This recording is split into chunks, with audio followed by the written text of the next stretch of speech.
देखो क्वेश्चन 3। एक टॉय है, कोन हेमिस्फीयर पे लगा हुआ है और दोनों का रेडियस एक ही है।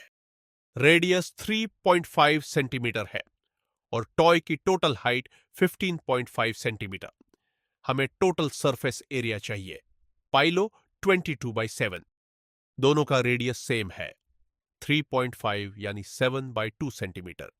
हेमिस्फेरिकल हाइट भी वही रेडियस है, तो कॉनिकल हाइट h हुई 15.5 माइनस 3.5 12 सेंटीमीटर। डायग्राम पे लिख देते हैं। अब slant height l square root of r squared plus h squared.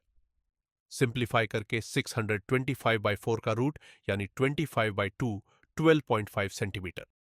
Total surface area है कोन की कर्व्ड सरफेस प्लस हेमिस्फीयर की कर्व्ड सरफेस यानी pi r l plus 2 pi r squared.